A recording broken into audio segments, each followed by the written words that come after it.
What's going on with the American economy? Foreclosures are everywhere, unemployment is skyrocketing, and it looks like this may only be the beginning. As a result, most Americans fear that our cherished basic freedoms and way of life are under direct attack as our standard of living sinks like a stone. But could it be that all these problems were foreseen 100 years ago by Frank Baum, the author of The Wonderful Wizard of Oz? Why is this just coming out? Because when the MGM movie The Wizard of Oz was made in 1939, significant changes were made from Frank Baum's original book version written 40 years earlier in 1899. In the book version of The Wizard of Oz, Dorothy's slippers are made of silver, as opposed to in the film version where Dorothy's slippers are made of ruby. You take away the silver slippers on the gold or yellow brick road, and all of the other symbolism tends to be lost. Now let's see what the experts say about our current problem, then look at our history so we can understand what Frank Baum was trying to say in his book, The Wonderful Wizard of Oz. Well, it's no secret to any American that we're living in very precarious times. Americans are being robbed blind, and they don't even know who's doing the robbing. I mean, we clearly are, in a bus and we're heading for the edge of a cliff. And there still is probably time to change course. The only problem is the people driving the bus don't realize that there's a cliff there yet. If the problem that's grinding the economy to a halt is too much debt, and if nobody in the government, in either party, is looking at solving the debt problem, then the answer is it's going to go into a depression as far as the eye can see. And so we're going to have a massive recession, or let's call it a depression, while the economy rebalances away from a service sector economy towards a good producing economy, away from a borrow and spend economy to a save and produce economy. That's what we need to do. We can't get from where we are to where we need to be without a severe depression. What can government do? The sad answer is, under our current monetary system, nothing. It's not going to get any better until the root cause of the problem is understood and addressed. There isn't enough stimulus money in the entire world to get us out of this hole. Why? Debt. The national debt is just like our consumer debt. It's the interest that's killing us. You must understand that every penny, every dollar we have in circulation is created as an interest-bearing debt. So what is the national debt? When government spends more than it collects in taxes, it has to borrow the difference by selling interest-bearing IOUs, such as U.S. bonds. When a U.S. bank buys a $100 U.S. bond, it gets to loan out 10 times that amount. So the bank not only gets back the $100 plus interest from the federal government, it gets to loan out another $1,000 it doesn't have and charge additional interest. Banks are allowed to create this extra money out of thin air. So, banks aren't making only 6% interest, for example. They are really making over 1,000% interest. That's why bank buildings are the biggest in every town on the planet. This system of lending way more than you have is called fractional reserve lending. Almost all our money is created by banks, lending it to people, to companies, or to government. As we'll see, there is a better way for a government to get money. Simply issue it without debt for the benefit of all citizens equally. Abraham Lincoln did it, Ben Franklin did it, Jefferson wanted to do it. Honest Americans have fought against this bank-controlled debt money system throughout American history. But unless we change it soon, most of our freedoms will soon be lost in a tidal wave of debt. 75 years ago, an employee of the Atlanta Federal Reserve explained the importance of the debt money system and how it can strangle our economy. Someone has to borrow every dollar we have in circulation. If the banks create ample money, we are prosperous. If not, we starve. When one gets a complete grasp of the picture, the tragic absurdity of our hopeless position is incredible. It is the most important subject intelligent persons can investigate and reflect upon. A government should never go into debt. It doesn't need to go into debt. A government can issue the money it needs. That's absolutely right. Under our current money system, the government has to borrow our money into existence, then pay interest on it. That's why they call it the national debt. All our money is created out of debt.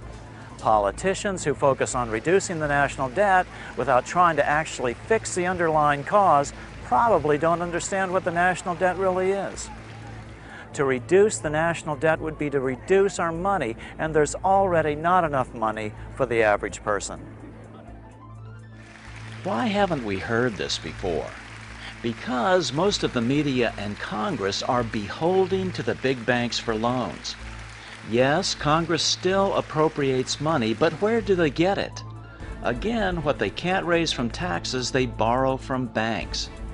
In 2009, Congress will spend over $4 trillion, but they will have to borrow half of it. But on top of that, in 2008-2009, Congress bailed out the biggest banks by giving them nearly $1 trillion. The worst part is, we aren't just giving the money away, we're borrowing it to give it away. If we don't do something about the fact that we are now in a situation where the additional debt we're taking on is actually depressing GDP, we're going to have a major problem here in the very near future. You can't keep doing that forever. Sooner or later, the people that loan us that money are going to say, no, we're not going to loan you anymore. One of the things I think that's difficult to figure out from the political side of this thing, it's clear that they're making a lot of mistakes. And the question in my mind is, are these mistakes? Could people in Washington, you know, the highest officials of the land, really be ignorant about what they're doing? Because I can't look at what the politicians are doing in Washington. I can't look at that and say there's any hope of that working. And these guys have to face election. Now, when the next election rolls around, they're not going to be politically popular figures. There are going to be consequences for the politicians. So what makes them push the wrong buttons? The other day I heard a senator on TV say the trouble with General Motors, they have too much debt. And so the solution is to give them another big loan. Well, you can't borrow yourself out of debt. General Motors can't, you and I can't, the federal government can't. Nobody can borrow themselves out of debt. No more than, like I said before, you cannot drink yourself sober. And that's what we're all trying to do. So it don't make any difference what kind of stimulus. And Obama, he had the right idea. We're going to build lots of new roads, but he's going to borrow the money. Well, how we can't even pay the debt now. I mean, we can't even pay the interest on it. Nobody's even talking about the debt problem as such. They're talking about the fact that, gee, the bankers aren't making enough money to live in the way that they're accustomed to. Until politicians begin to understand where the root of the problem lies, we're never going to fix this. But the good news is that the solution isn't new or radical. America used to do it long before L. Frank Baum wrote about it. Throughout American history, politicians have fought with big bankers over it. But this aspect of our history has now been erased from history books. I think we need to reconsider and rethink, perhaps, the very foundations of our economic and monetary system. The government, a government agency of some kind, should take charge of the money supply. But that's not the way it is now in Great Britain. No, not in any country. It's almost all over the world. The bulk of the money supply is now created by commercial banks as debt. If we were starting, for people that were just at the start of the constitution of a society, and someone suggested, well, look, the best way of creating the money and putting it in is to combine it with the function of providing a competitive profit-making market for borrowing and lending, it would be regarded as idiotic. You want a new cause to embrace? You want to do something good for humanity? How about one simple reform that will fix most of the bad things in this world, like hunger, poverty, disease, and misery? This is the ultimate civil rights struggle, humankind's escape from serfdom. As President Obama put it, due to the ongoing recession, the number of chronically hungry people will climb to over 1 billion worldwide. But this is completely unnecessary. Yes, we could eliminate world hunger in a few years, but how? The solution is the secret that's been hidden from us for over 100 years, ever since the time when author Frank Baum wrote the wonderful Wizard of Oz. But before we show you what these symbols were, we've got to understand some history. Otherwise, the Wizard of Oz connection just won't make sense to you.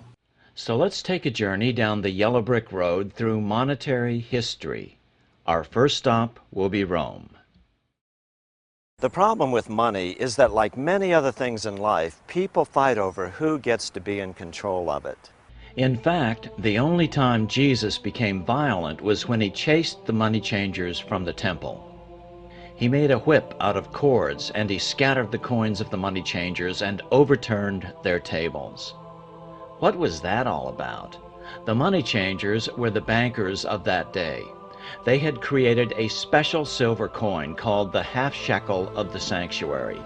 Even the poor had to have some of these coins to pay their temple tax, so the money changers could charge whatever the market would bear. This monopoly on money was nothing less than stealing from the poorest Jews on their holiest ground. This outraged Jesus just as it would outrage the senators of the Roman Republic a few years later. Although we will never know for sure, fighting over control of money may have been the cause of one of the most famous assassinations in history. What made Rome great? There were many factors, but certainly the most overlooked was the money system of the Roman Republic. About 300 BC, the Roman Republic supplied the people with a plentiful form of cheap money, money made from copper and bronze. Then they spent this cheap money into the economy. It was a revolutionary idea.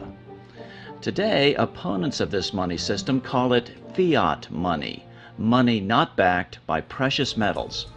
But what the Roman Republicans had discovered was that it doesn't matter what backs the money. All that matters is who controls its quantity. Did it work back then? It was amazingly effective. Unlike today, it was a money system created without debt to the government.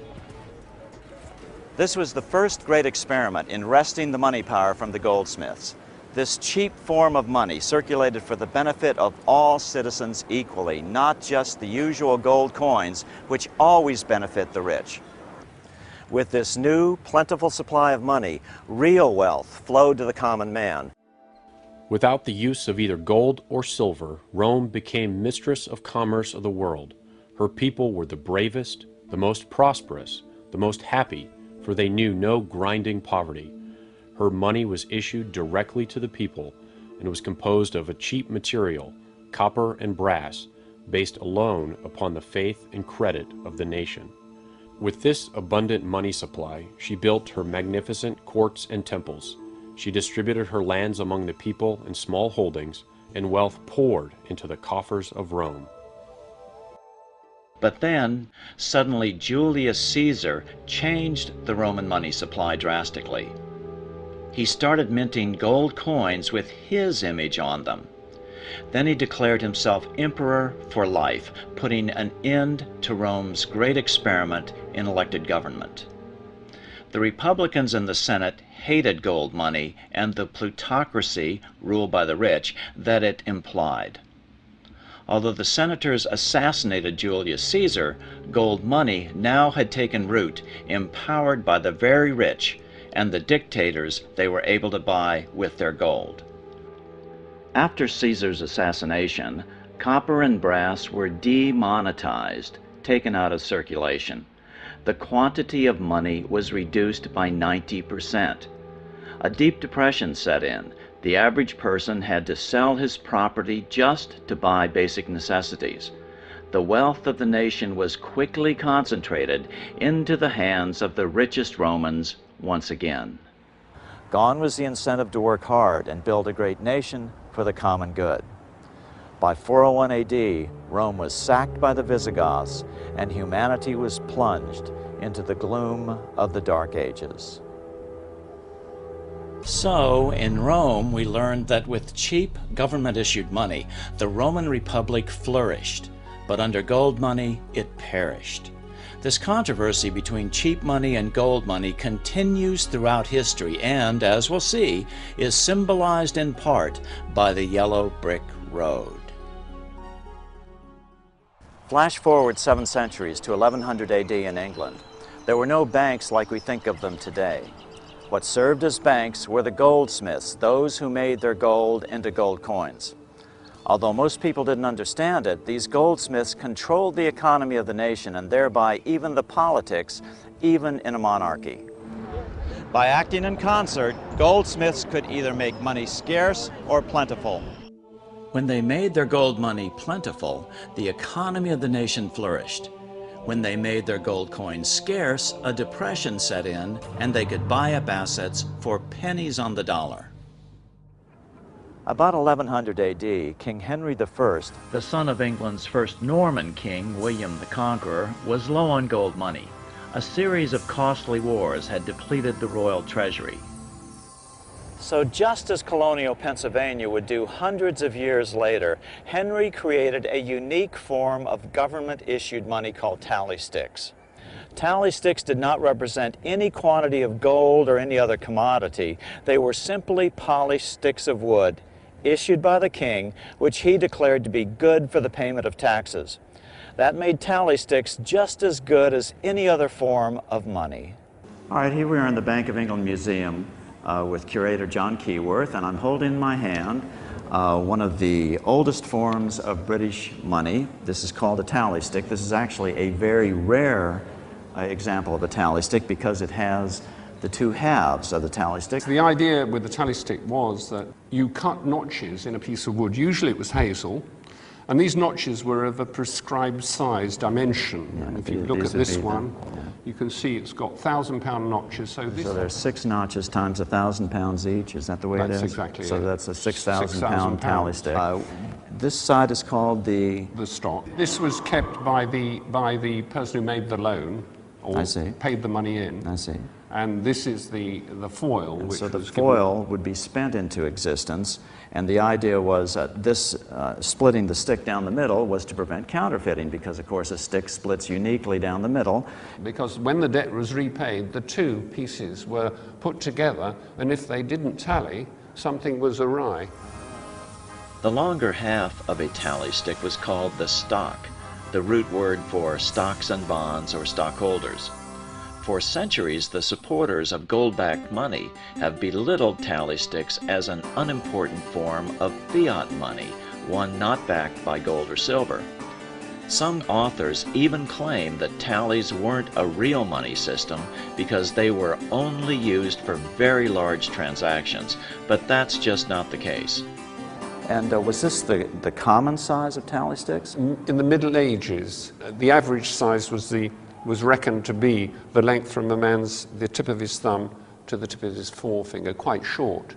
Because if you think of it in terms of this is 6,000 pounds. That means it's a huge, huge sum of money. So the wider the spacing, the larger the larger the amount. But it was a prescribed distance. It was an inch, and I think half an inch for hundreds and a quarter of an inch for tens. And then it became little lines drawn across with a saw.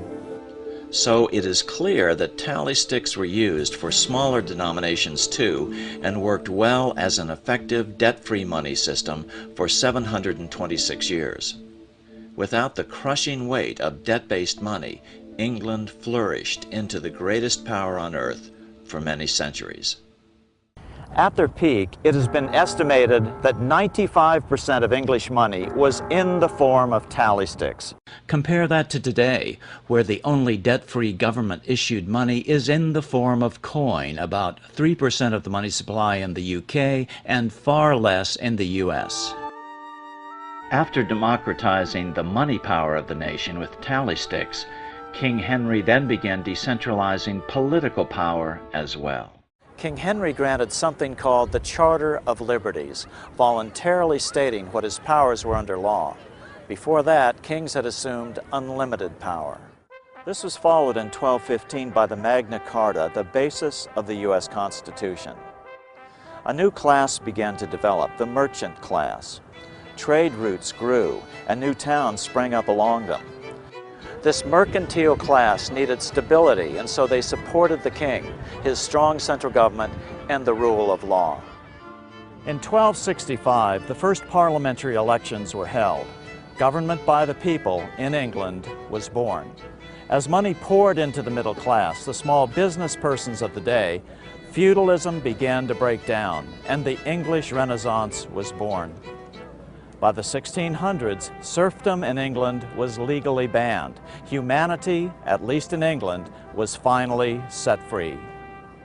Literature flourished. Now there was money to support artistic endeavors like the plays of William Shakespeare.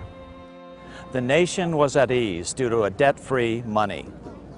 Although life in the Middle Ages was certainly not easy by today's standards, once tally sticks were killed and the nation became indebted to bankers, it got worse. After 600 years, the money changers were finally able to begin to reassert their control over English money when they convinced the Parliament to create the Bank of England. This put the banking community back in control of manipulating the quantity of English money. Now England had to borrow its money supply from banks and pay interest on it, instead of the government simply issuing its own money without such debt. So in England we learned that simple sticks of wood broke the monopoly of gold money. This debt-free money lasted for 7 centuries and allowed a small island nation to rule the waves and freedom to root deeply in the new middle class. With the goldsmiths back in control, England was now financing its wars with this bank loan money. Just 75 years later, England's war debts consumed 75% of its budget. 3/4 of British taxes were spent just on paying the interest on its war bonds. As a result, England needed to squeeze more and more money from all her colonies to pay the interest on this new growing debt. America was no exception. Pre-revolutionary America was still relatively poor. There was a severe shortage of precious metal coins to trade for goods, so the early colonists were increasingly forced to experiment with printing their own homegrown paper money. This paper money was called colonial scrip. Colonial scrip was a dangerous concept for bankers. It broke the colonies free of the privately owned central bank system, where money had to be created by banks and then loaned to governments. As Franklin put it, In the colonies, we issue our own money. It is called colonial scrip. We control its purchasing power, and we have no interest to pay to no one. in 1764, the British Parliament passed the Currency Act. Again, it ordered all Americans to pay their taxes in gold or silver coin. To Ben Franklin, this return to a gold money system was the basic cause for the American Revolution. The colonies would gladly have borne the little tax on tea and other matters, had it not been that England took away from the colonies their money, which created unemployment and dissatisfaction. Americans were mad and did everything they could to get around Britain's gold money system. In 1765, Parliament passed the Stamp Act, requiring that every item sold had to have a stamp placed on it indicating that a tax had been paid on that item and paid in gold. This is what drove America to open revolt. Do you understand what that means? Without gold, you could literally buy or sell nothing.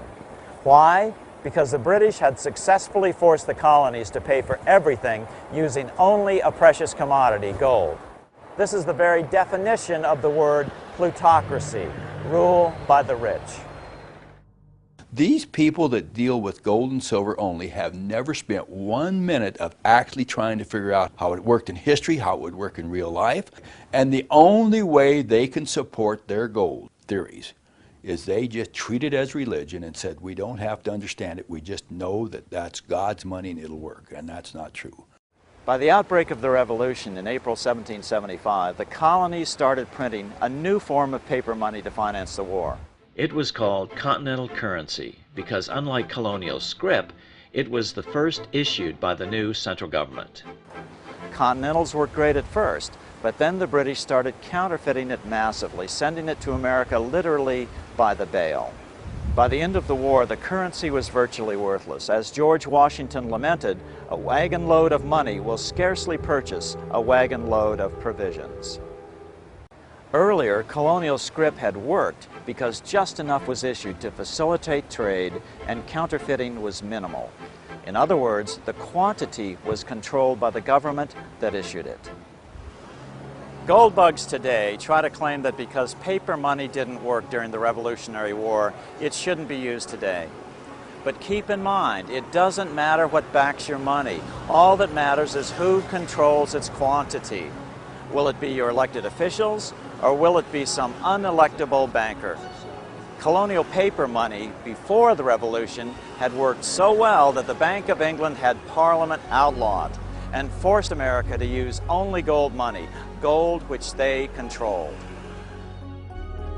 In our next stop on the Yellow Brick Road, which represents the banker's gold money system, we find how the curse of the privately owned central bank first came to America.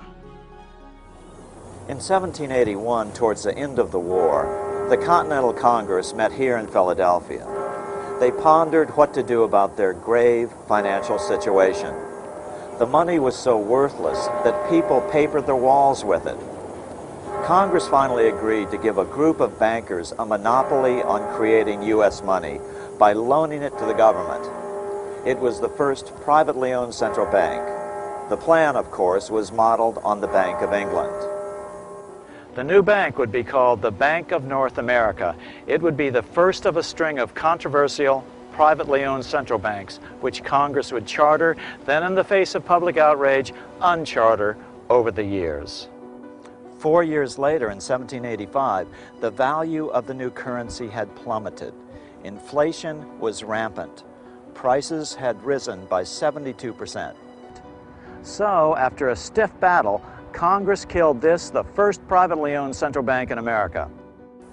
2 years later, when it came time to write the Constitution in 1787, many of the delegates did not remember how well America's government-issued paper money had worked in Pennsylvania.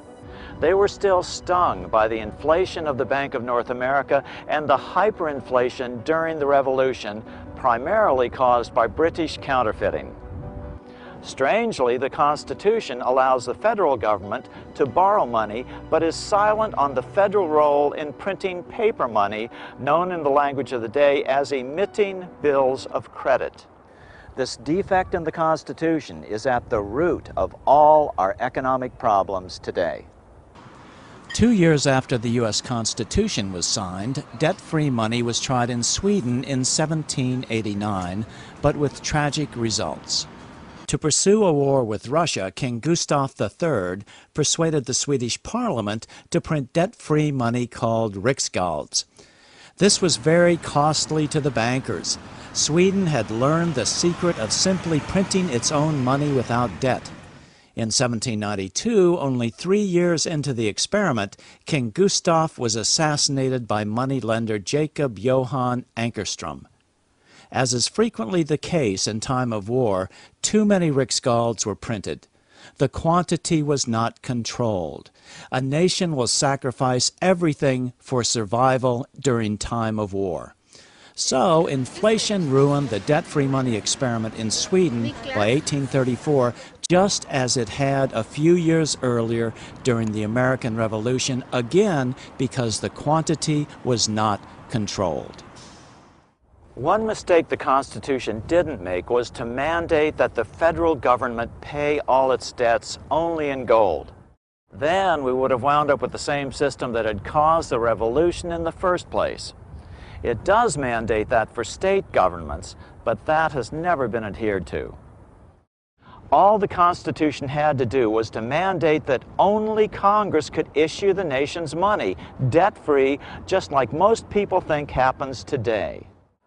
This defect in the Constitution left the door wide open for bankers to ram a bill through Congress in 1791, 4 years after the Constitution had been signed, to turn over creation of the nation's money to private bankers once again. Like all the privately owned central banks that would follow, the new bank was given a name that would deceive people into thinking it was part of the U.S. government, but it was not. It was called the First Bank of the United States. This is actually the original building here in Philadelphia. After a contentious debate, Congress finally granted the new bank a 20-year charter, a private monopoly. Again, the nation's money would be created out of thin air by the new bank and loaned to the government and to private individuals, all at interest, just as our money supply is created today. So, if there was $100 million worth of money in the economy, there would be $100 million worth of national debt.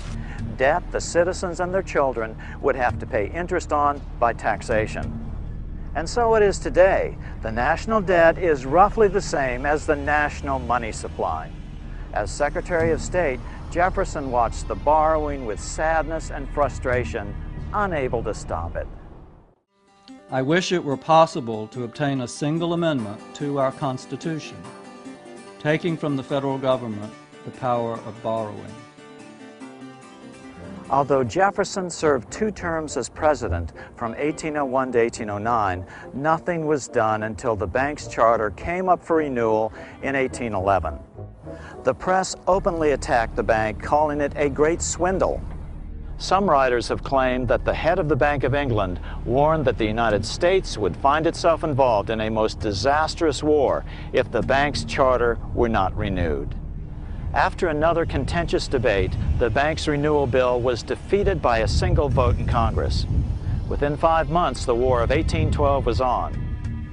In 1813, Jefferson wrote to his son-in-law, John Epps, Although we have so foolishly allowed the power of issuing our own debt-free money to be filched from us by private individuals, I think we may recover it. The state should be asked to transfer the right of issuing paper money to Congress in perpetuity.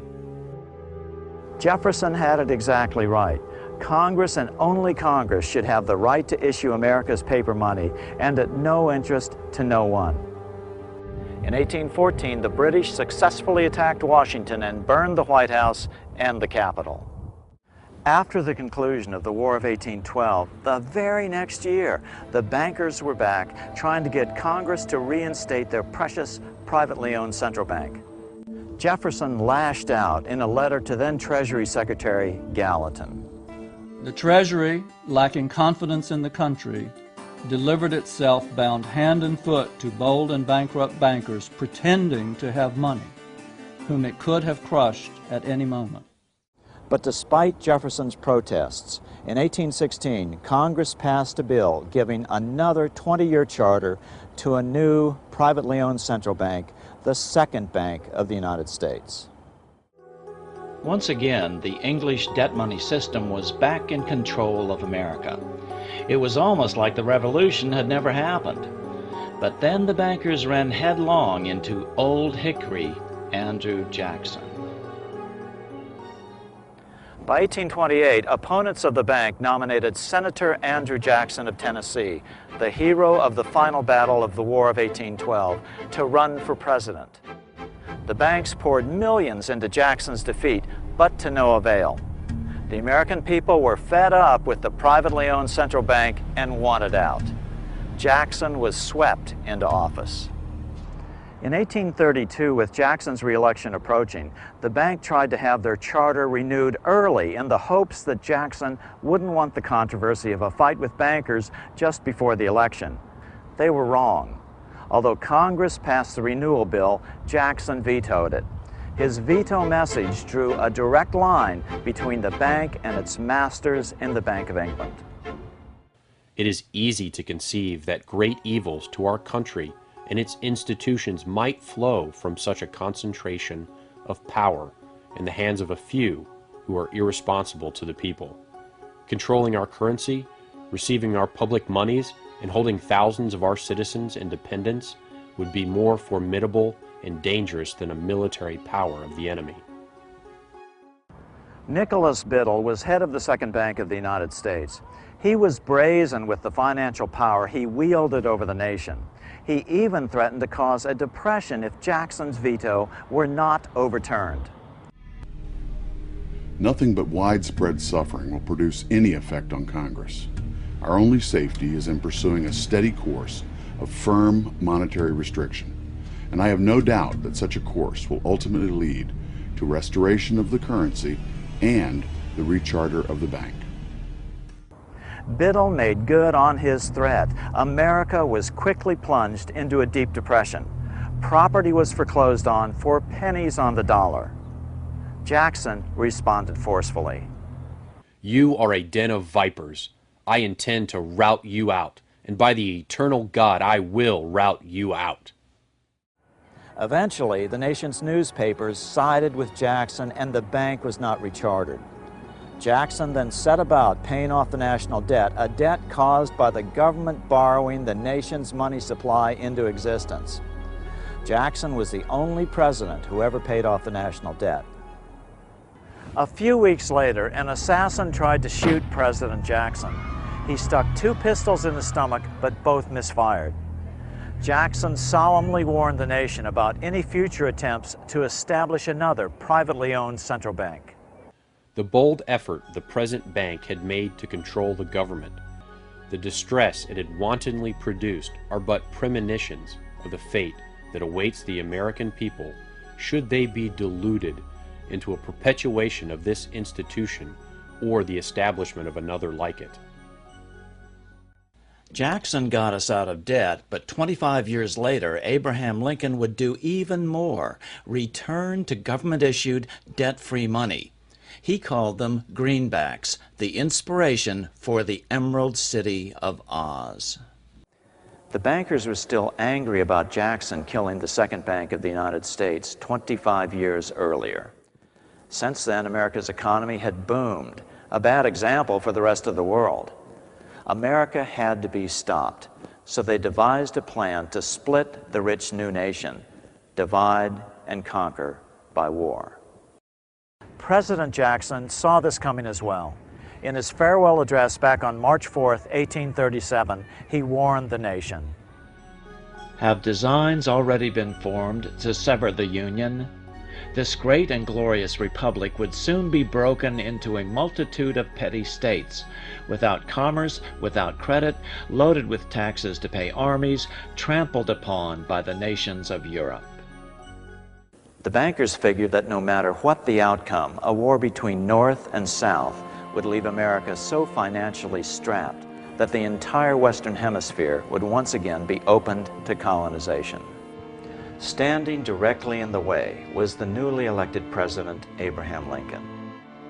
Lincoln evaded assassins in Baltimore in February of 1861 on his way to his inauguration in Washington on March 4th. The very next month, the first shots were fired at Fort Sumter, South Carolina, after 7 southern states seceded from the Union. Soon thereafter, France invaded Mexico and stationed troops along the southern border of the U.S.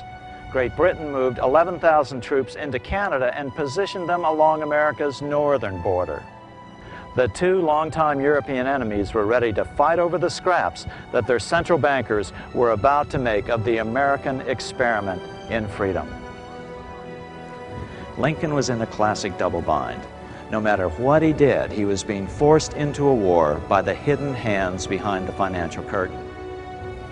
He agonized over the fate of the Union, sensing it was only through the strength of union that the financial powerhouses of Europe could be held at bay. In 1861, Lincoln went to New York to apply for the necessary war loans from what he hoped were patriotic American bankers. But the bankers saw him coming and knew that the plan was to split the country in 2. And so there was a high probability that Lincoln's government would default on any loans. Consequently, they demanded an interest rate of as much as 36%. Lincoln returned to Washington depressed. Then Lincoln came up with the most brilliant idea of his presidency. He decided to return to America's colonial monetary roots, have the government issue their own money. So that is exactly what Lincoln did. From 1862 to 1865, he printed $450 million of the new bills, which he called U.S. notes. To distinguish them from debt-based money, he had them printed in green ink on the back with a red seal on the front. That's why the notes were called greenbacks. Since Congress had declared greenbacks to be legal tender for all debts, Lincoln was able to pay his troops and buy their supplies with this new money, all created at no interest to the federal government. As MIT professor Dr. Davis Rich Dewey would write 40 years later in his Financial History of the United States, the underlying idea in the greenback philosophy is that the issue of currency is a function of the government, a sovereign right which ought not to be delegated to corporations. On April 14, 1865, 41 days after his second inauguration and 5 days after the end of the Civil War, Lincoln was shot by John Wilkes Booth at Ford's Theater. After the death of President Lincoln, the bankers began to reassert their control over America's money. This was no easy task. Lincoln's greenbacks, just like Rome's plentiful debt-free coins and England's debt-free tally sticks, were generally popular, and their existence had let the genie out of the bottle. The public was becoming accustomed to debt-free money.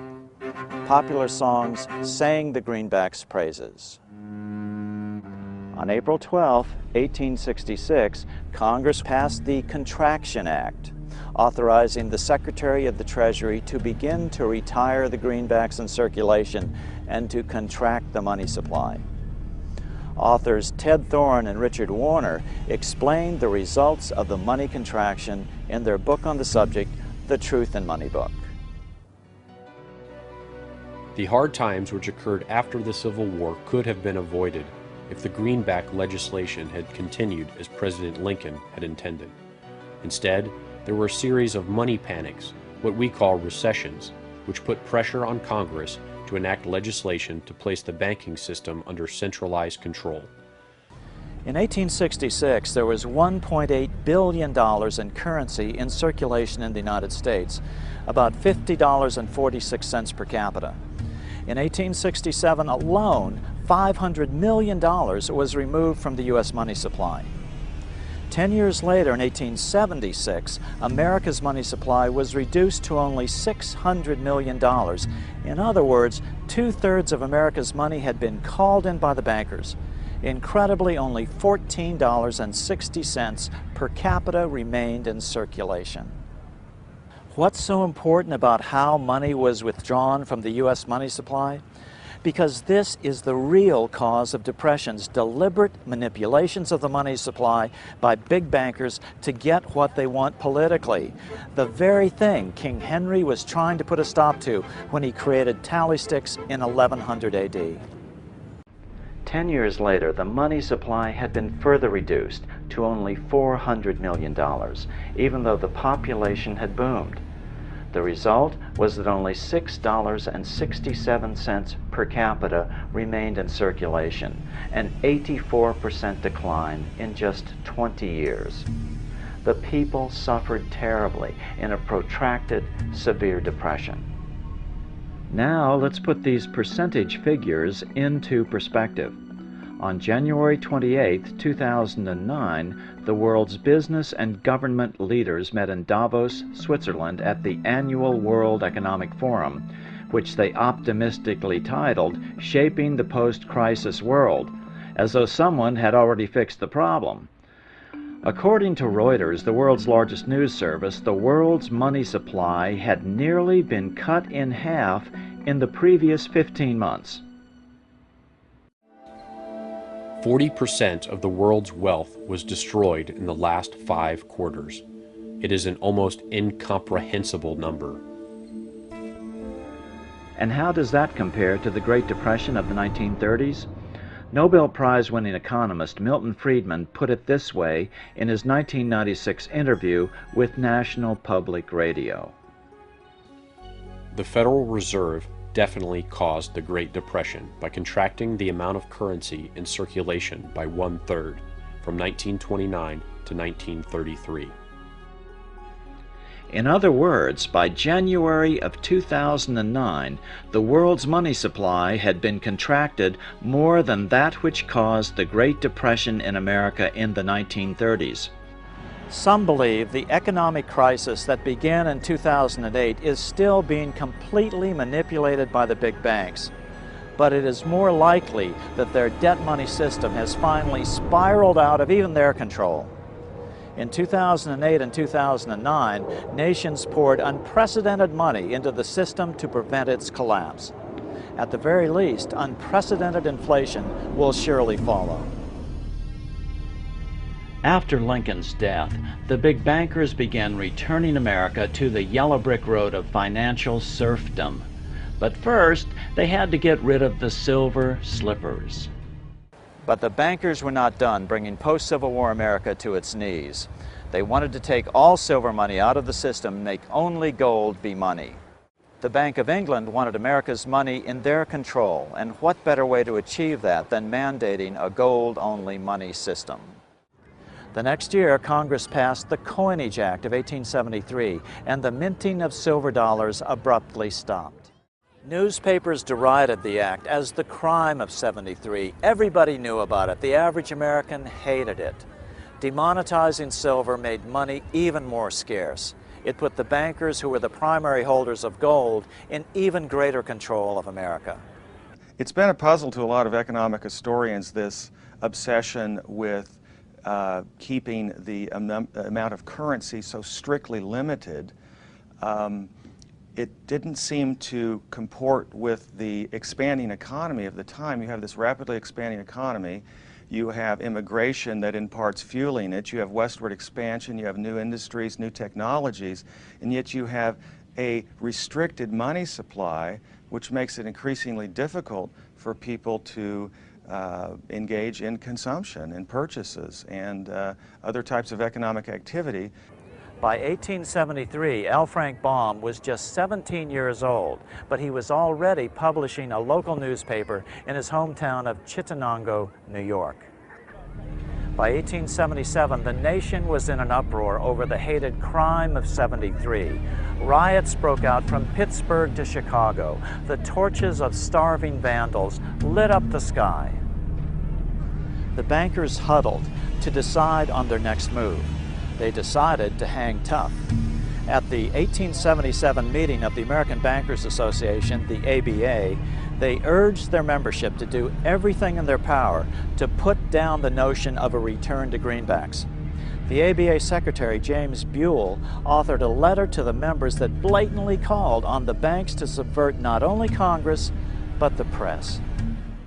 It is advisable to do all in your power to sustain such prominent daily and weekly newspapers, especially the agricultural and religious press, as will oppose the greenback issue of paper money, to repeal the act creating banknotes, or to restore to circulation the government issue of money, will be to provide the people with money and will therefore seriously affect our individual profits as bankers and lenders.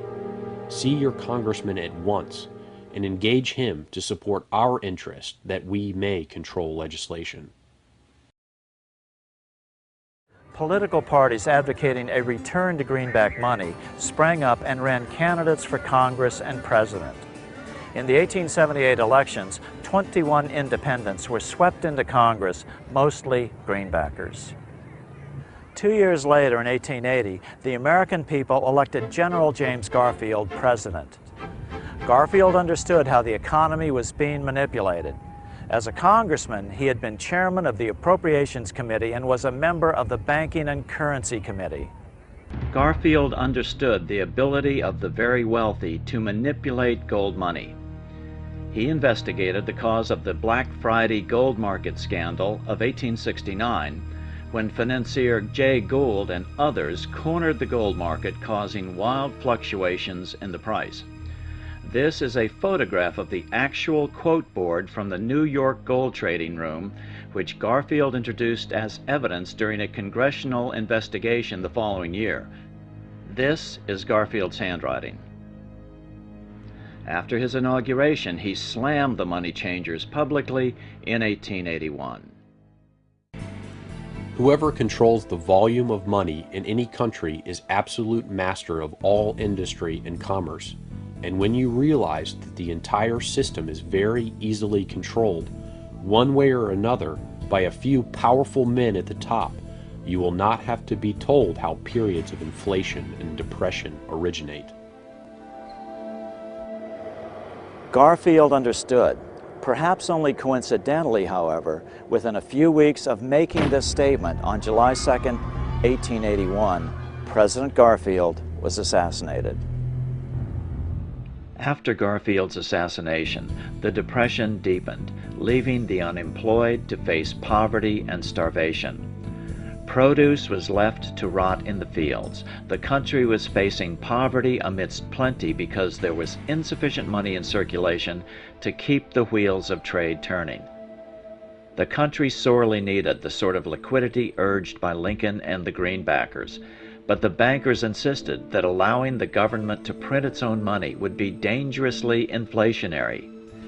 That was their argument, but critics called it humbuggery. The big bankers finally had complete control of the money supply again by killing off the last competitor to their yellow brick road. Now they had to hold on against the rising anger of the average American.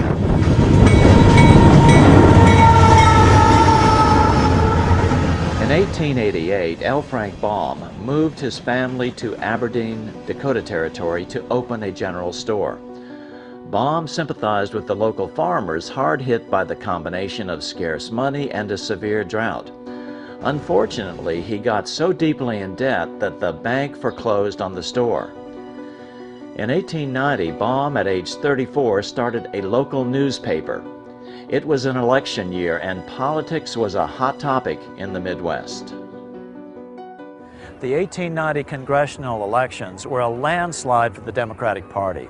Only 300 miles south of Aberdeen, South Dakota, in Omaha, Nebraska, one of the newly elected congressmen was William Jenning Bryan, the man who would become known as the Lion of the Free Silver movement.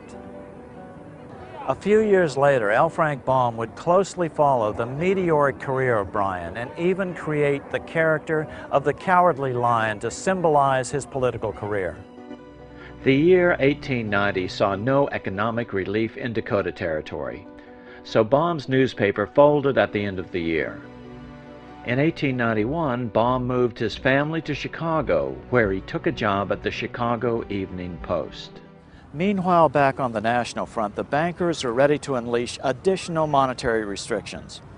Their methods and motives were laid out with shocking clarity in a memo sent out by the American Bankers Association, the ABA, in 1891. Notice that this memo called for bankers to create a depression on a certain date 3 years in the future. Here's how it read in part. Note the telling reference to England, home of the mother bank.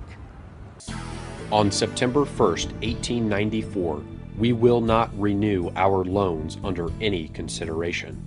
On September 1st, we will demand our money. We will foreclose and become mortgagees in possession. We can take 2/3 of the farms west of the Mississippi and thousands of them east of the Mississippi as well at our own price. Then the farmers will become tenants as in England. The next year, a leaflet known as the Panic Circular was issued by the American Bankers Association and was subsequently published in many newspapers. It urged all national banks throughout the United States to help deepen the money panic. Silver certificates, and treasury bonds, that is to say all the government's money, must be retired, and interest-bearing national banknotes made the only money. You will at once retire 1/3 of your circulation, your paper money, and call in 1/2 of your loans. Be careful to make a monetary emergency among your patrons, especially among influential businessmen. The future of our debt-based money system depends upon immediate action, as there is an increasing sentiment in favor of government legal tender notes and silver coinage. The Depression actually began in 1893 with what historians now call the Panic of 1893.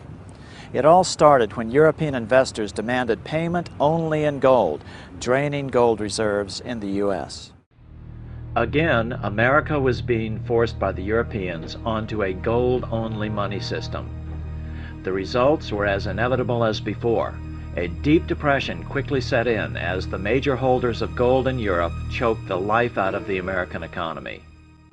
In total, over 15,000 companies and 500 banks failed, most of them in the West. Unemployment skyrocketed 600%, up to over 18% nationwide by 1894. With the winter of 1894 coming on, untold thousands of farms were foreclosed on.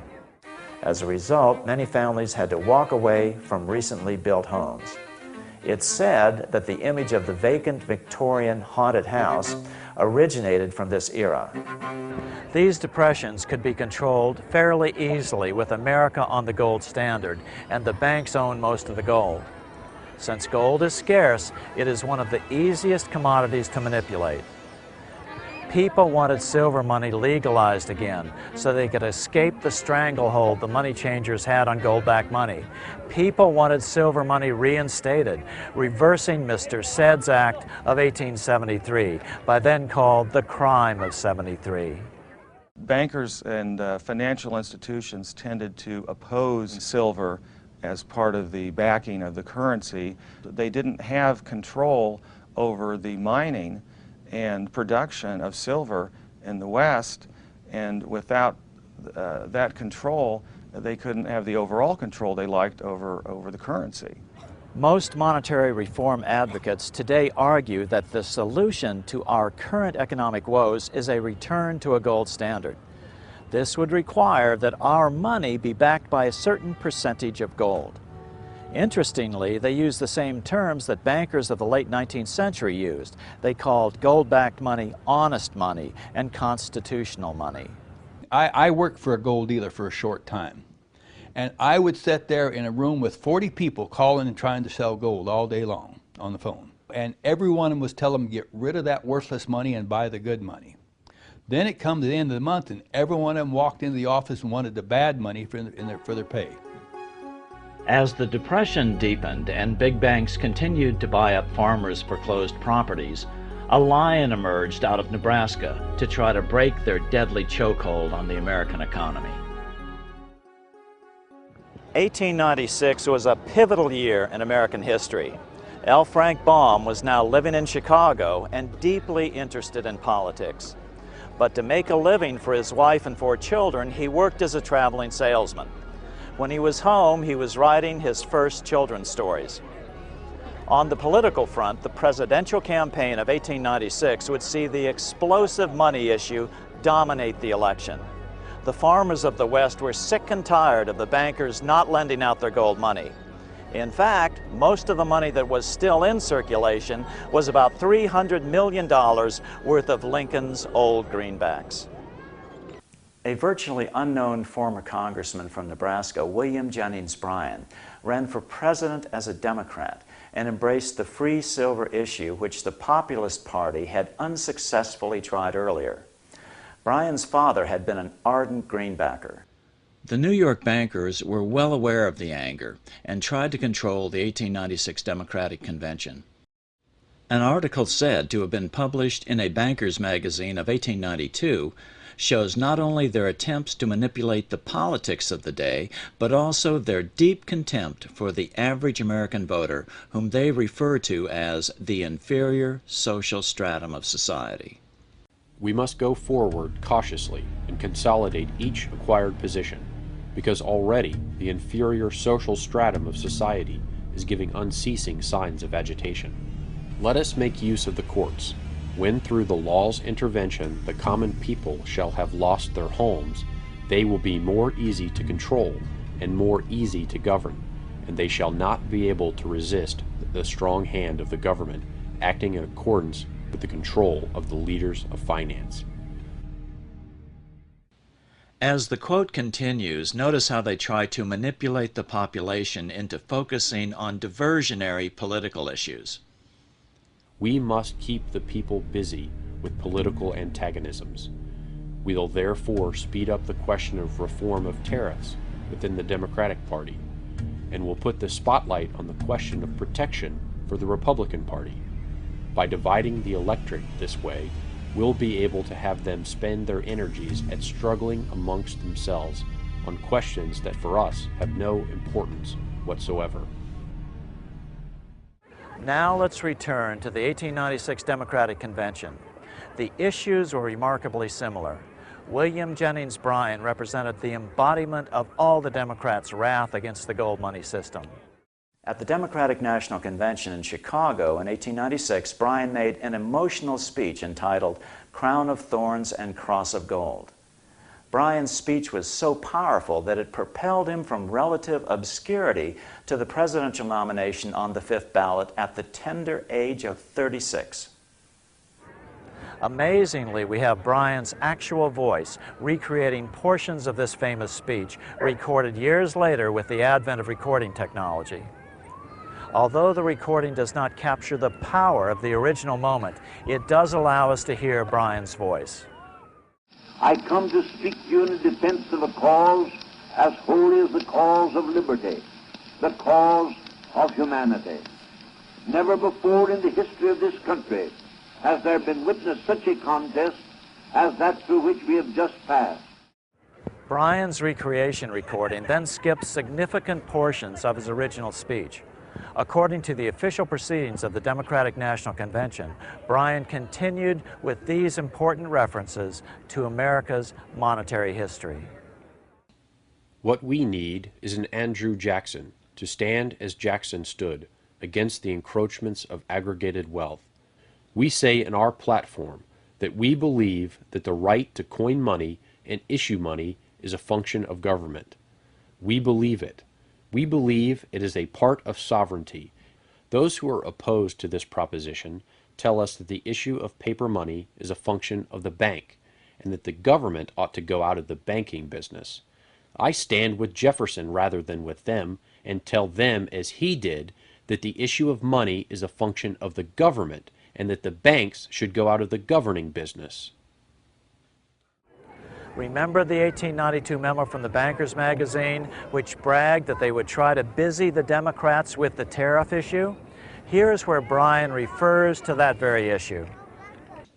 They ask why it is we say more on the money question than we say upon the tariff question. I reply that if protection has slain its thousands, the gold standard has slain its tens of thousands. When we have restored the money of the Constitution, all other necessary reforms will be possible, and that until that is done, there is no reform that can be accomplished. However, the gold standard and its 30-year-long restriction on the money supply had become so unpopular that even most Republicans had come out against it. Now, Bryan's recording picks back up.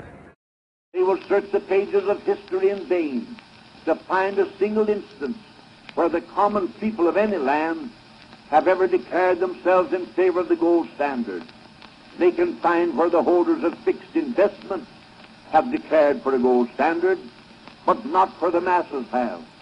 If they dare to come out in the open field and defend the gold standard as a good thing, we will fight them to the uttermost.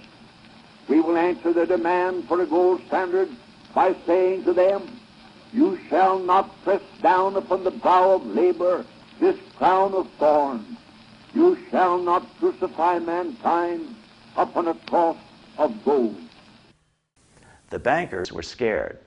The average American farmer was mad about the lack of a plentiful money supply.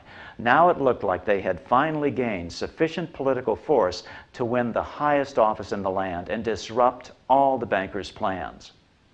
As a result, the 1896 campaign was among the most fiercely contested presidential races in American history. Though Bryan was only 36 years old at the time, this speech is widely regarded as the most famous oration ever made before a political convention. The McKinley campaign outspent Bryan by a 5-to-1 margin. Bryan's strategy was to take his political campaign on the road. Bryan invented the National Stumping Tour. He made over 500 speeches in 27 states during the 4-month campaign, an average of 4 a day, many of them lasting over 2 hours. Across the nation, tens of thousands of Americans rallied around Bryan's appearances with torchlight parades. L. Frank Baum's own son wrote that Baum marched in more than one torchlight parade for Bryan. The battle became so heated that thousands of miles away in Alaska, the highest mountain in North America, Mount McKinley, was even named for Bryan's opponent, Republican William McKinley. It seems that the first gold miner on the mountain, a man named William Dickey, named the mountain in honor of the gold money candidate in retaliation because his many silver mining friends so zealously supported William Jennings Bryan. McKinley got manufacturers and industrialists to inform their employees that if Bryan were elected, all factories and plants would close and there would be no work. The ruse succeeded. McKinley beat Bryan by a small margin. Bryan ran for president again in 1900 and in 1908, but fell short each time. But the threat his presence presented to the national bankers afforded the Republican alternatives, Roosevelt and Taft, a measure of independence from the bankers.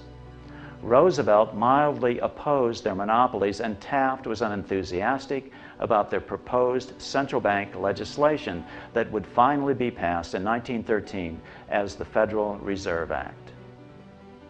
The bankers therefore shifted their support to Democrat Woodrow Wilson in 1912. Although William Jennings Bryan never gained the presidency, his efforts delayed the money changers for 20 years from attaining their next goal, a new, privately owned central bank for America, the Federal Reserve. Bryan's defeat in 1896 was a great victory for big bankers. Their yellow brick road had effectively controlled the politics of the nation by squeezing the life out of the money system. Now, with the history of money explained, let's take a look at L. Frank Baum, the author of The Wonderful Wizard of Oz. So who was L. Frank Baum? Lyman Frank Baum was born to wealthy parents right here in this house in Chittenango, New York in 1856. This is the house where L. Frank was born. His family lived in this area and had a barrel factory here across the road from the house. It's over here. Yes. His father made his fortune in the oil fields of Pennsylvania. In 1880, at age 24, his father built him a theater in Richburg, New York, and Baum set about writing and acting in plays. Baum's theatrical career met with little success, so in 1888 he and his wife Maud moved to Aberdeen, Dakota Territory, where he opened a store known as Baum's Bazaar. These were tough times in the Midwest. Baum was in the habit of giving credit to his former clients, and this eventually bankrupted his store. Baum turned to editing a local newspaper, the Aberdeen Saturday Pioneer. Baum, however, was not the owner of this Republican newspaper. Jobs were scarce, and Baum was forced to write for his Republican audience despite his family's liberal to populist political leanings. By 1891, times had grown so tough in Dakota Territory that even Baum's newspaper failed. So he moved Maud and their 4 sons to Chicago, where he took a job reporting for the Evening Post. Like most writers, he had to work multiple jobs to feed his growing family. In 1897, Baum wrote and published Mother Goose in Prose, illustrated by Maxfield Parrish. In 1900, Baum and Denslow published The Wonderful Wizard of Oz. The book was the best-selling children's book for 2 years after its initial publication. Baum and Denslow teamed up to produce a musical stage version of the book that was also a huge financial success. Early film versions were produced in 1910 and 1925, but the MGM classic movie starring Judy Garland as Dorothy was produced in 1939. This version included many changes that largely obscured the monetary reform symbology. Dorothy's silver slippers were changed to ruby slippers to take advantage of the new Technicolor process. Now, with the history of money in America laid out, let's take a look at the Wizard of Oz to see if these symbols make sense. Well, the principal and most powerful symbolic reference is, of course, the yellow brick road and the silver slippers. In the book version of The Wizard of Oz, Dorothy's slippers are made of silver, as opposed to in the film version where Dorothy's slippers are made of ruby. You take away the silver slippers on the gold or yellow brick road, and all of the other symbolism tends to be lost. The original populist solution was government-issued money called greenbacks. But the greenbacker movement had failed, so the populists had switched to expanding the money supply with government-issued silver coins. The underlying dispute, however, was not what money was made of, but who should issue it, private bankers or the people themselves through their representative government. The first person Dorothy meets along the way is the Scarecrow, representing the supposedly ignorant Western farmer. Although he thinks he doesn't have a brain, the Scarecrow proves to be very clever at figuring things out on the trek to Washington. And this was Baum's way, perhaps, of saying that the farmer, in fact, did understand the basics of economics, and that an expansion of currency was, in fact, a legitimate way of improving the condition not only of the farmer, but of the economy as a whole. Next, Dorothy and the Scarecrow meet with the Tin Woodman, Baum's symbol for the factory worker. And what he needed was some oil or liquidity. He needed the liquidity of more money in the system. As Professor Hugh Rockoff of Rutgers University put it in his 1990 article in the Journal of Political Economy, the Tin Woodman had joined the ranks of those unemployed in the Depression of the 1890s, a victim of the unwillingness of the Eastern gold bugs to countenance an increase in the stock of money through the addition of silver. And then there was the Lion, who represented William Jenning Bryan. Bryan was actually called the Lion of the Silver Movement. He was the leader. Bryan was considered a coward because after his loss in 1896, he backed away from the Free Silver movement. According to Professor Rockoff, the last character to join the group is the Cowardly Lion. This is Bryan himself. The sequence is not accidental. Baum is following history in suggesting that the movement was started first by the Western farmers, was joined by the working man, and then, once it was well underway, was joined by Bryan. The Roaring Lion is a good choice for one of the greatest American orators.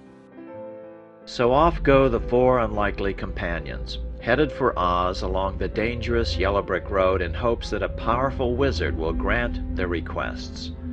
Some experts view this as symbolic of the very first march on Washington, that of Coxey's army in 1894, to try to break the Depression. Jacob Coxey was a successful businessman who led a march from the Midwest to Washington, D.C. to seek redress for the economic plight of millions at the time who were suffering during the crisis of the Depression of 1893. He marched with a so-called industrial army. These were just unemployed men. So this trek is often seen as inspiration behind Dorothy and her group's trek to the Emerald City to seek redress from the Oz, or the President of the United States. Coxey was hoping to meet with President Cleveland. However, he was arrested for trespassing, jailed, and his movement was dispersed. Coxey was a greenbacker, and his idea was simple. The federal government should build public works and pay for them by printing money. At the time, the idea seemed to be the wildest kind of extremism, but given unemployment of 18.4%, few modern economists would be prepared to dismiss such a proposal out of hand. On the trek to Oz, the Cowardly Lion falls asleep in a field of poppies. But why poppies? The poppies were representative of the opium wars that Bryan was opposed to. Poppies are a source of opium, and falling asleep in the field of poppies symbolizes the populist fear that Bryan would fall asleep in the midst of these new issues. The lion was rescued from this field where he was sleeping by a bunch of little field mice who, it said in the book, alone, of course, they wouldn't have been able to move this giant lion, but when they all got together, they were able to move him together. So this was like an excellent image of the populist movement, how a lot of people who had no power in themselves or alone, if they knew the direction in which they wanted to go, could move mountains, you know, could actually have a major impact.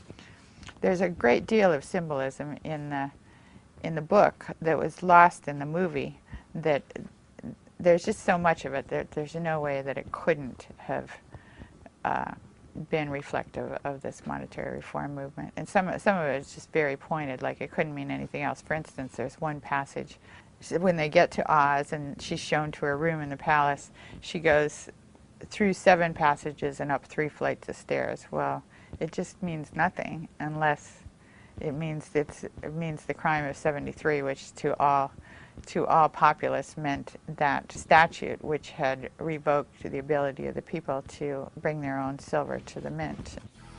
It is not surprising that the layout of the Emerald Palace should reflect the numbers 7 and 3.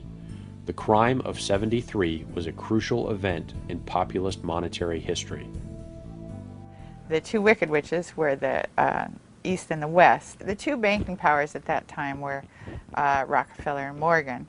And J.P. Morgan headed the Wall Street bankers in New York and ultimately got his funding from Europe. The Wicked Witch of the West could represent the Rockefeller interest. Based in Cleveland, based in the Midwest, Rockefeller was dominant in the West and Morgan was dominant in the East. So when Dorothy first lands in her house and kills the witch, she gets the slippers, which are the power, actually the power of the witch. They're no use to you. Give them back to me. Give them back. Keep tight inside of them. Their magic must be very powerful, or she wouldn't want them so badly. So the power of the witch is the power to create money. Dorothy doesn't realize that she now has that power on her own feet, the power to create money. Dorothy and her troop are then told that they must go kill the Wicked Witch of the West. Bring me the broomstick of the Witch of the West. But if we do that, we'll have to kill her to get it. She hurls near-biblical plagues at the group, wolves and crows and black bees, all of which they defeat. Finally, she is forced to use her golden cap, another symbol of the gold standard, to call the winged monkeys which capture the group. Dorothy eventually kills the witch by pouring a bucket of water on her, suggesting the liquidity that silver money would add to the economy, breaking the stranglehold of the bankers' gold money system. With additional liquidity, the economic fortunes of those people can be improved. People wanted government-issued money, silver in this case. The banks had forced America onto a gold money standard. Then they could cause a depression anytime they wanted to, merely by reducing the supply of gold money. When they return victorious to the wizard, Dorothy is asked to sew the wizard's getaway balloon out of green cloth. Then the wizard accidentally leaves without her. Fortunately, Dorothy is able to seek out Glinda, the Good Witch of the North.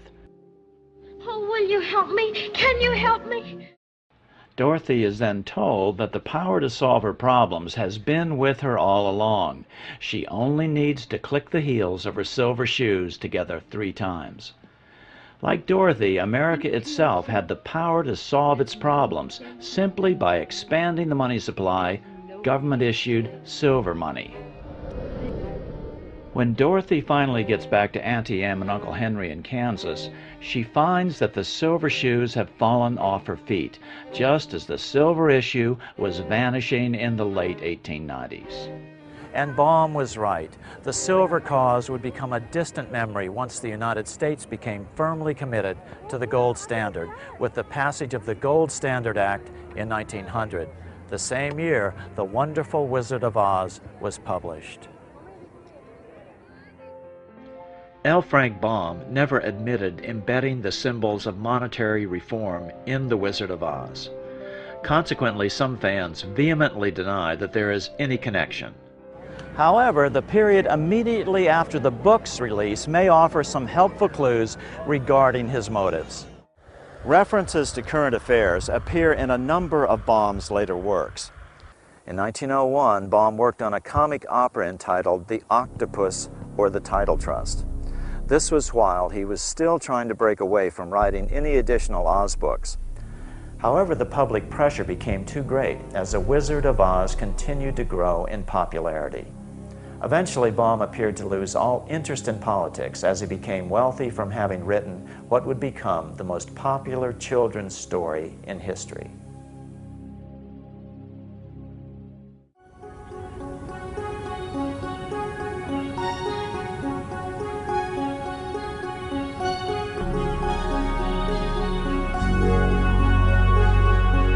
So what can we do about this? There are several alternatives. They fall into two general categories: actions at the federal level and actions at the state level. There are three basic federal level solutions, all of which have at their core that government should issue and control the quantity of money, and commercial banks can only lend out the money they actually have. British citizen James Robertson splits up the money power between two competing governmental bodies. The British government would publish monetary objectives approved by Parliament, for example, an inflation range of 2 to 3%. Then the Bank of England would create just enough debt-free money to achieve those objectives. It would then give this money to the government to spend into the economy by the normal budgetary process. This is an agency of society. It's a public agency acting in the public interest, and it's acting in the public interest to achieve objectives given to it by the elected government. It should be at professional arm's length from the elected people themselves, because the legislators are going to try and get as much money as they can into their local economy. And if it's a question of a national election, they will want to manipulate decisions about the money supply in favour of keeping them in power. That seems to me, you can't ignore that fact. It's a fact of life. Commercial banks would still be in operation, but could only lend out the money they have. Then they would have to compete for additional money on the open market, just as other corporations have to compete in the market to buy the materials they use. Lending out extra money that a bank didn't have would be considered a form of counterfeiting. They would be prohibited from creating new money at all. And they would be competing, absolutely competing without subsidy, as they have now, competing with other banks to provide a better deal. Right. And what this would do, it would make the banks truly competitive, which they're certainly not at the moment. They're about the only huge industry that is subsidized to the level that they are. And also, a competitive market for borrowing and lending would encourage new entrants to come in, much more than they can get in now, when the existing licensed banks are so highly subsidized by the permission that they are given to create new money. Right. In other words, banks could only lend money they actually had. Absolutely. And I think that's the situation that the Central Monetary Authority should be in. It should create the money debt-free, and it should give it to the government to spend into circulation. In Ellen Brown's solution, the government would create all the money debt-free. The solution to all this is to return to the government-issued money of the American colonists, and particularly the colony of Pennsylvania, which had its own bank and issued government credit. Congress feels that they have to bail out the banking system, and the real reason is that we think that we're dependent on this banking system for our credit, but we're not.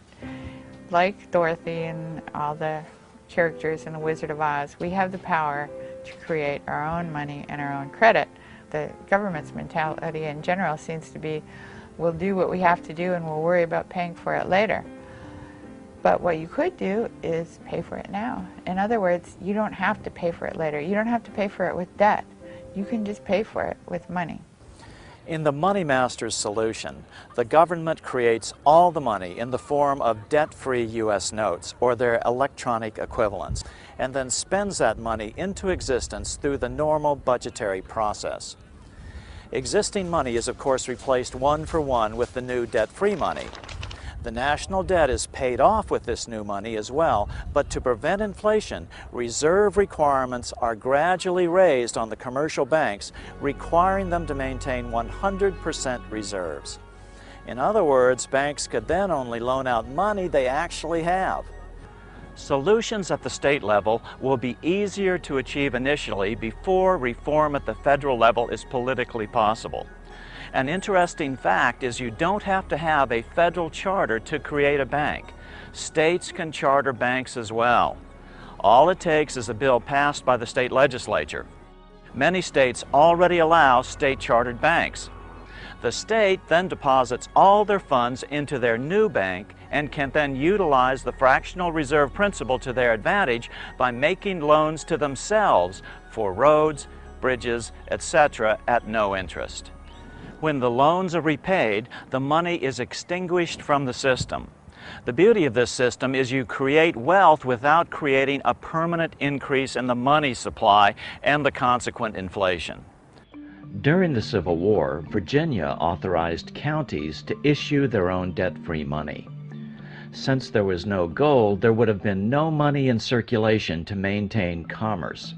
These surviving bills are tissue paper thin.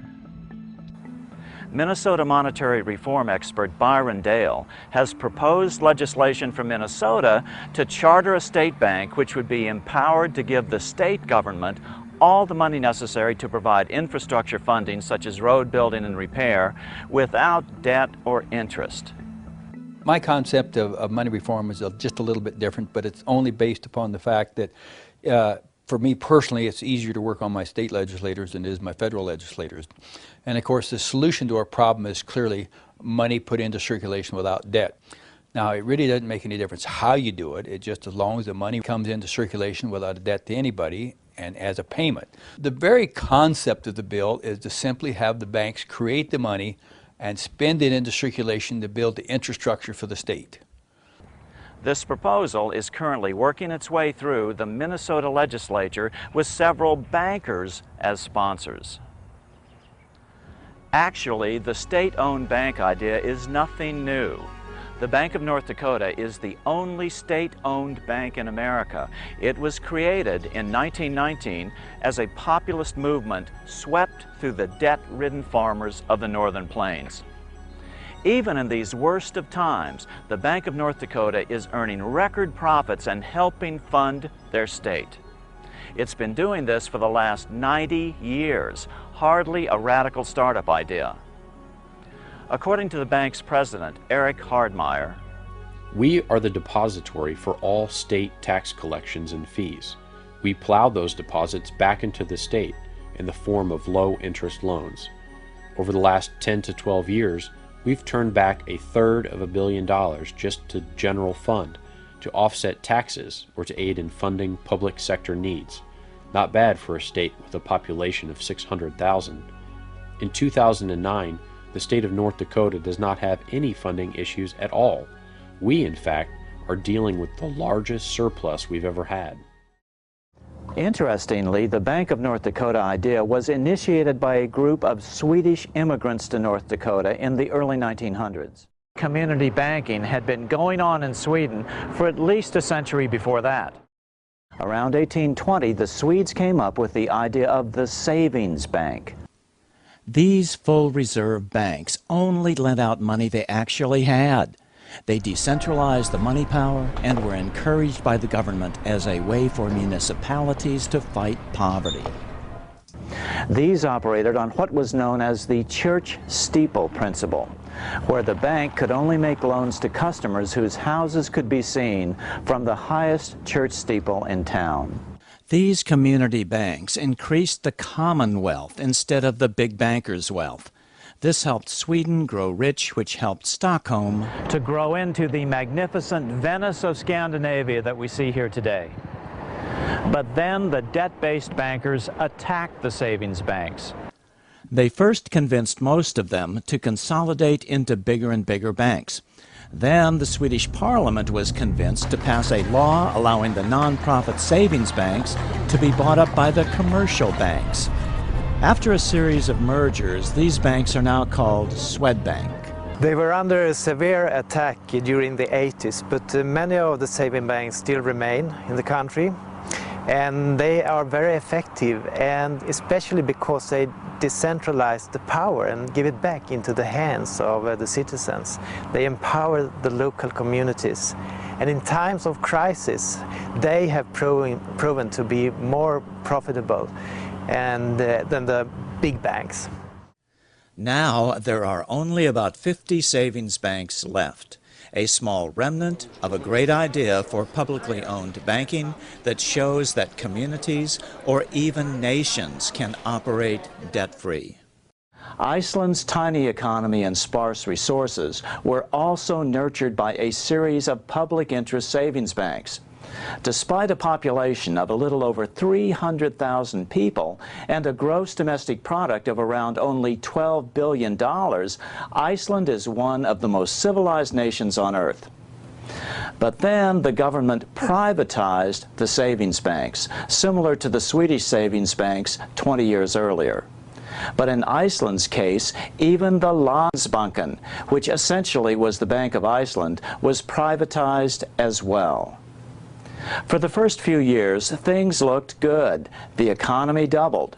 But under the surface, the private bankers were creating a huge financial bubble. They opened a new offshore internet bank called IceSave, targeting depositors in the UK and Holland by offering attractive interest rates for new depositors. Hundreds of thousands of new accounts were opened. Entire towns and police department pension funds put their money into IceSave, as did charities such as cancer relief funds. Using fractional reserve lending, IceSave fanned that into billions for questionable new loans. IceSave started investing in European ventures, especially in Russia. Many now believe that IceSave actually became a money laundering operation for the Russian mafia. All the while trading on the good reputation for solid banking Iceland had built up over the previous decades. However, when bank was privatized, it still used the good reputation of Iceland to grow huge and do, lots of criminal activities. And the owner, Björgólfur Thor, he became one of the rich boys in the world really quickly, one of the billionaires. I've seen documents linking him to the Russian mafia and his father. One oligarch that fled to the UK confirmed that Iceland was used as a money laundering machine for the Russian mafia. When the crash came in 2008, the big Icelandic banks quickly failed. In the 5 years' time they were privatized before the collapse, they actually grew 10 times the Icelandic GDP. And when it collapsed, you can imagine how huge the collapse was, because they collapsed onto the shoulders of the nation or the taxpayers. The Icelandic parliament at first poured enormous amounts of taxpayer money into them to try to save them, but they still failed. Then the government bailed out all the Icelandic depositors, but the IceSave accounts were not in Iceland and were never insured by the Icelandic government, and so they were not bailed out. However, in the face of tremendous political pressure at home, the British and Dutch governments bailed out the IceSave accounts of their citizens, and then tried to make Iceland pay for it at terms that have decimated Iceland's fragile economy. The income tax of more than half of the nation, just the interest of this particular loan. Then you have other loans, then we would have gotten from, in 2007, being the most developed nation in the world, into a nation spending all its GDP just paying interest of foreign loans. Inflation shot up. Icelanders soon discovered that even the principal on their home mortgage loans was indexed to inflation. Many Icelanders saw the principal on their home mortgages double and their payments triple. This despite rising unemployment. The way the loan system is in Iceland is completely outrageous. I mean, it is, your rights as a consumer are zero. Foreclosures mounted and the citizens rioted. They call it their revolution. They stormed the Parliament Square. The president was forced to call for a referendum. 93% of the people voted not to bail out the bankers. the Brits aren't exactly a shining light here about how to handle international relations. It's one of the worst conducted, most absurd things I've seen in a long time, really. I mean, it's obvious that the Icelandics cannot afford to pay this money back. What we've just seen is the first anti-bailout tax revolt here. Now the ruling party is trying to convince Iceland to join the European Union to be eligible for loans to save its economy. The people, however, seem unconvinced that more and more debt is the solution.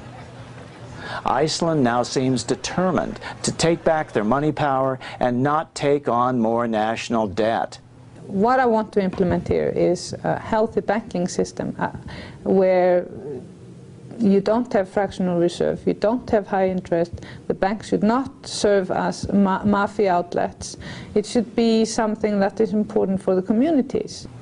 Over 70% of Iceland now opposes joining the EU, and some are now supporting proposals for cities to start up savings banks based on the Bank of North Dakota model to provide local credit and stop the rising wave of housing foreclosures. We're not part of EU yet. They are trying to put us in it with 70% of Icelanders don't want to join the EU, but the Social Democrats are in power, and that is their sole mission, to get Iceland into the EU.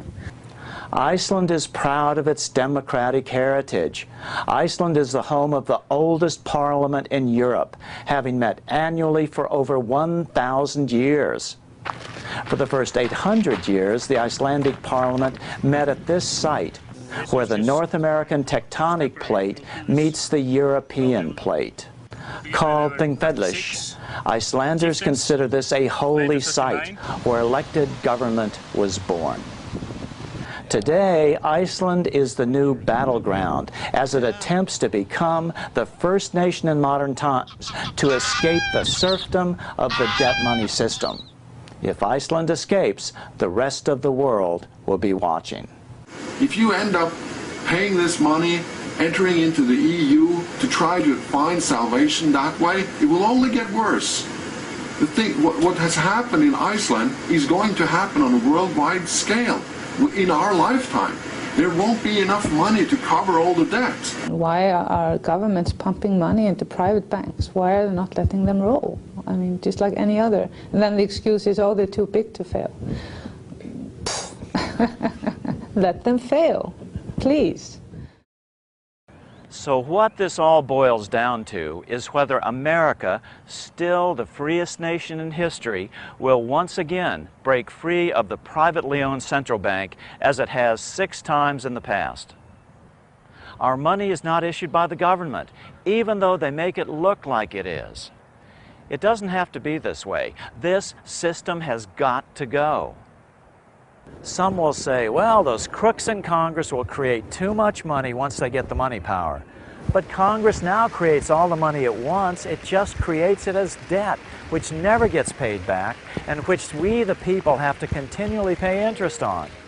Instead of creating bonds or debt, the government could and should be creating dollars, interest-free.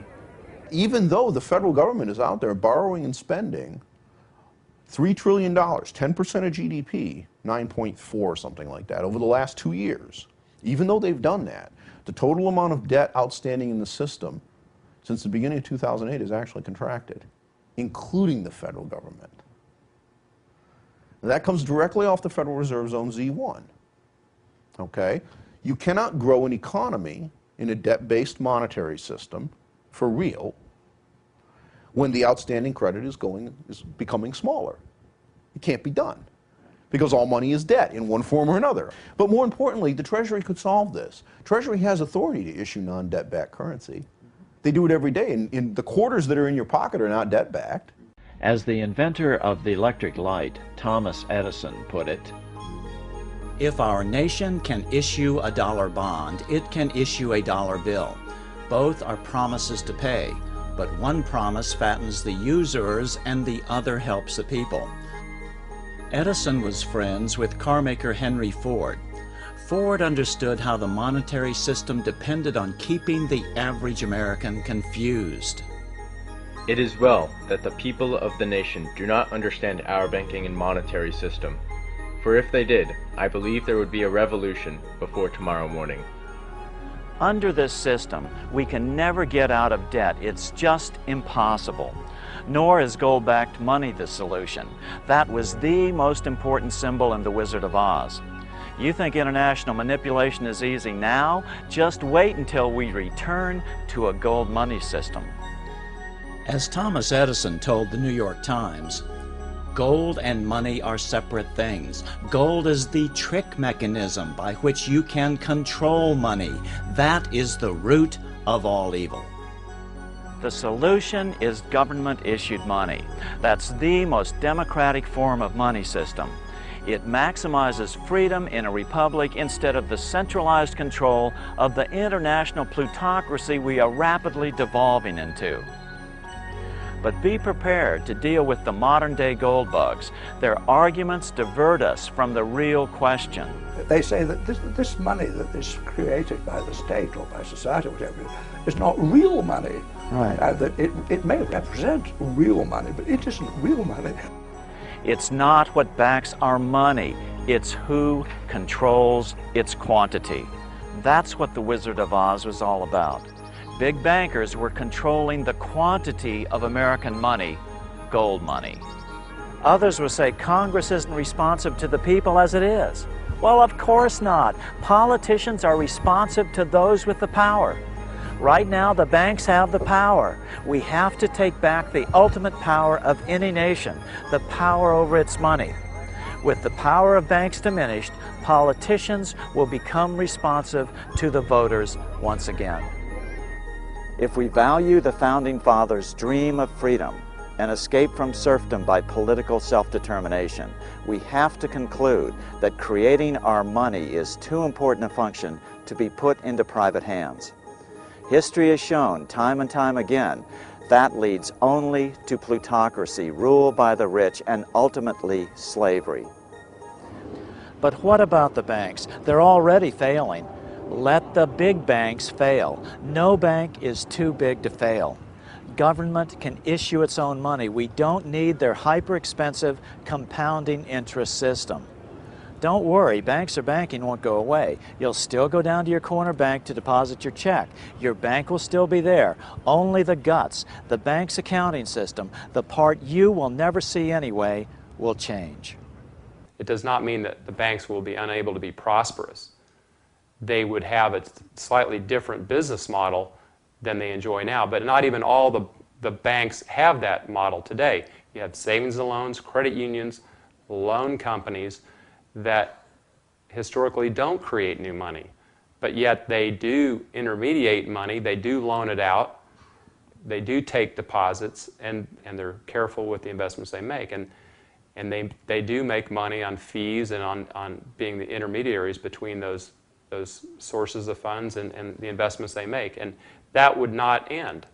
It would not. So banks would still have, in my opinion, would have a very prosperous future. All we need in the face of this oncoming first depression of the 21st century is a little education.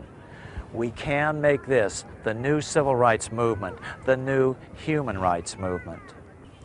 Nations of the world, the same applies to you. Virtually every nation now labors under the same monetary system. All money is created at interest, as a debt. Once again, we're falling for the bankers' threats of economic collapse, just like when Andrew Jackson tried to kill the second bank of the United States. It's nothing but pure extortion, world extortion. Let them fail. Remember, all this money we're giving them is at interest.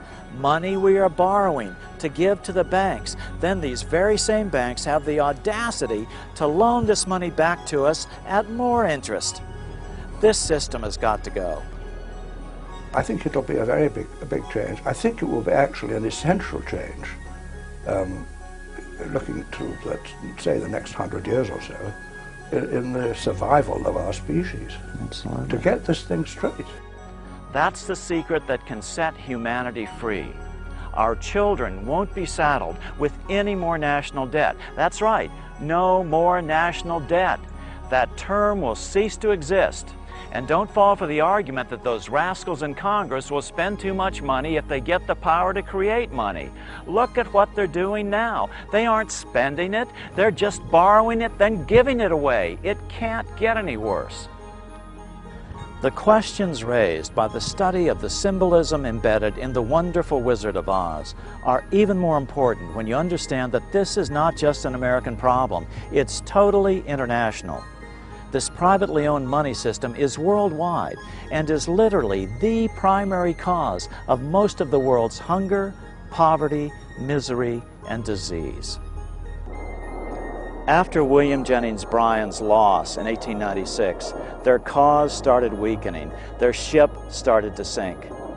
In 1900, L. Frank Baum's wonderful Wizard of Oz was like a desperate flare fired into the night of history, hoping that someone across the centuries would notice, would pay attention to the greatest issue of their era and ultimately ours, humankind's escape from the debt money system. Let's follow the example of Abraham Lincoln when he issued greenbacks in 1862 to save the nation from permanent division. So before you come up, Bill, I'd just like to say on behalf of the movement, thank you for the work which you've done all these many years. Thank you for producing such entertaining, informative, intellectually captivating and very useful material in your very unique way. Ladies and gentlemen, Bill Still.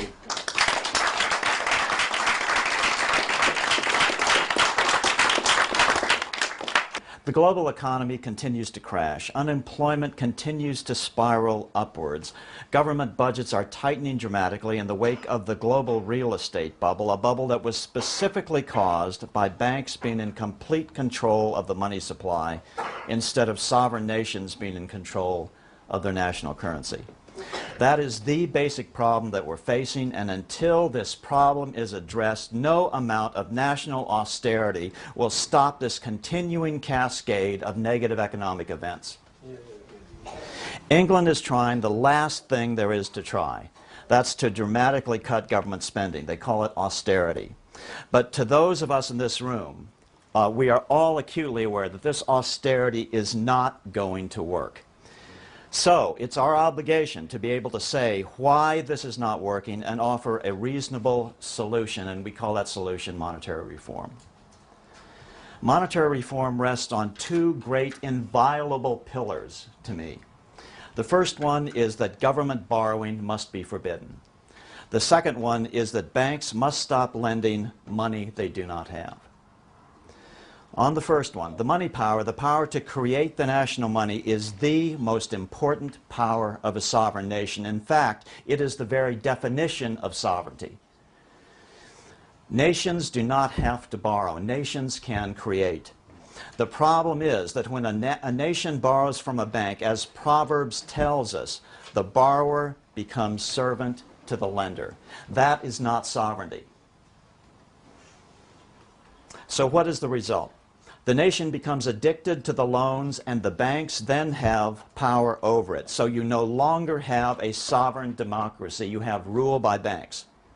Political science has coined a term for this. It's called plutocracy.